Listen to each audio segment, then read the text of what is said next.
इन बहुओं के रवैये से सासू माँ बहुत परेशान थी।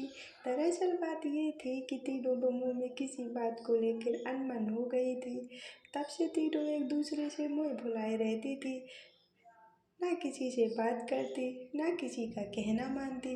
पड़ोसियों को भी इस बात की खबर हो गई थी और ना जाने कैसी कैसी बातें करते थे। इसीलिए सासू माँ ने एक दिन तीनों बहुओं को तुरंत अपने कमरे में बुलाया। मैं कई दिनों से देख रही हूँ तुम तीनों अलग अलग सारे काम कर रही हो। ये सब नहीं चलेगा, तुम तीनों को मिलकर ही काम करना पड़ेगा।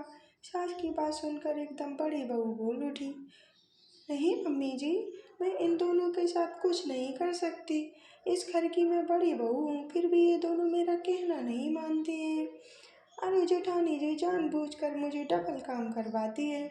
आप और छोटी मुझसे टेढ़े में बात करती हैं। इन दोनों के बीच सैंडविच बन गई हूँ मेरे, और मैं आलू की तरह बीच में मसली जाती हूँ।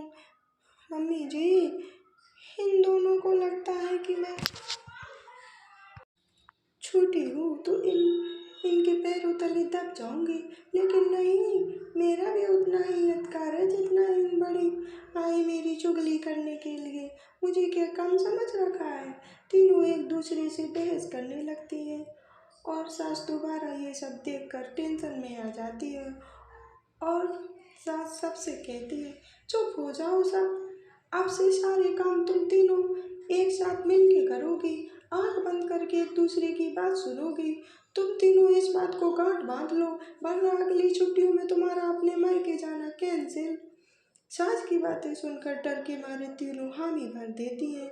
जी मम्मी जी, मैं समझ गई। हाँ मम्मी जी, आप जैसा कहें, आप जो कहेंगी मैं वही करूँगी। तीनों बहू सास की बात गांठ बांध लेती हैं और वादा करते हैं तीनों सारे काम एक साथ मिलकर ही करेंगी। ये सब देखकर सास बहुत खुश हो जाती है और वहाँ से चली जाती है। नीचे जाकर वो देखती है कि घर में शर्मा जी आए हुए हैं। सास जोर से आवाज लगाकर कहती है, अरे बहू, जरा चाय बना कर तो लाओ, घर में शर्मा जी आए हुए हैं। सास की बात सुनकर तीनों बहू किचन की ओर भागती हैं और चाय बनाना शुरू कर देती है। मुझे तो मसाले वाली कड़क चाय पसंद है, तो हम शर्मा जी के लिए मसाले वाली चाय ही बनाएंगे। अरे नहीं दीदी, गर्मी के मौसम में मसाला चाय कौन पीता है। मैं तो शर्मा जी के लिए इलायची वाली चाय बनाऊंगी। ये क्या कह रही हो तुम दोनों।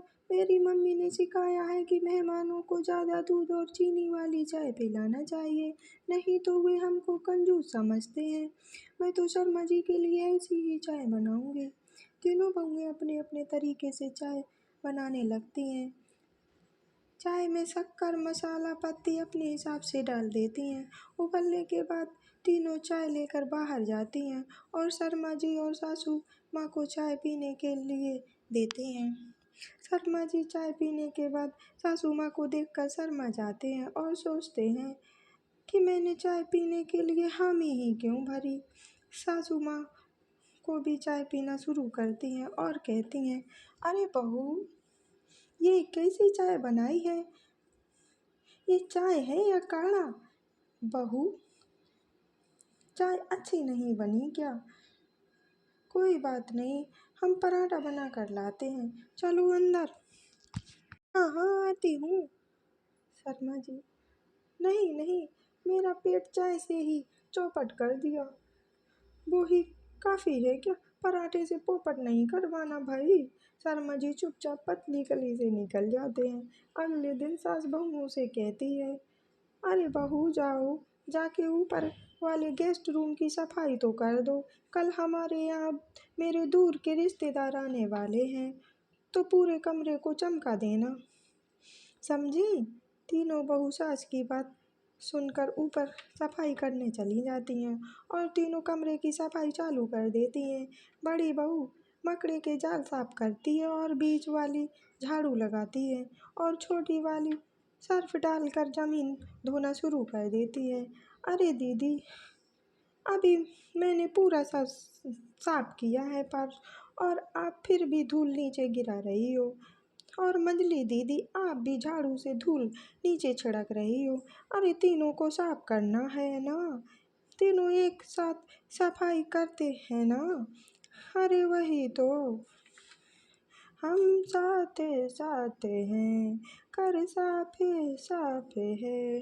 तीनों बहू ऐसे ही काम में उलझ जाती हैं और 2 घंटे तक एक ही कमरे में सफाई करती रहती हैं।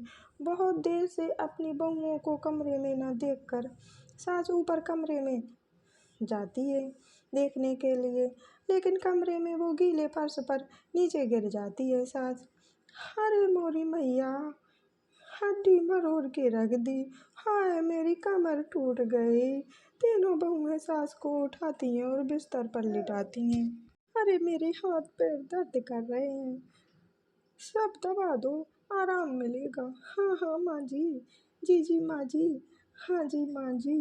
और तीनों बहुएं सास के हाथ पैर दबाना शुरू कर देती हैं। माँ की तो चीख ही निकल जाती है और नतीजा ये होता है कि सास के बचे हुए शरीर में भी दर्द उठ जाता है। हाय राम, ये क्या कर दिया तुम तीनों ने। अरे मेरी तो किस्मत ही फूटी है कि तुम जैसी बहुएं मिली मुझे। हे भगवान, पूरे शरीर में दर्द बढ़ गया है, अब तो पता नहीं कब बुलावा आ जाए। माफ़ करो मुझे, गलती हो गई मुझसे। तुम तीनों को एक साथ काम करने के लिए बोला, सोचा था कि मिलके बड़े अच्छे से काम करोगी, लेकिन बड़े बुजुर्ग सही कहते थे कि 3 तिकाड़ा काम बिगाड़ा। तुम लोगों ने ना आज ये सिद्ध ही कर दिया। तुम दोनों को समझाना यानी भैंस के आगे बीन बजाना के बराबर है। तुम अकेले अकेले अपना अपना काम करना, ना तो आज से अलग अलग ना। तीनों बहुएं वहाँ से जाने लगती हैं। सास, अरे कहाँ जा रही हो? आपने ही तो कहा है अपना अपना काम करो। मुझे मेहंदी लगानी है और मुझे नेल पेंट लगानी है, मुझे मुल्तानी मिट्टी लगानी है। सास अपना सर पीट लेती है और कहती है, अरे मुझे भी लगाना है। क्या माँ जी, क्या माँ जी, क्या माँ जी। तुम्हारे घर वालों को फ़ोन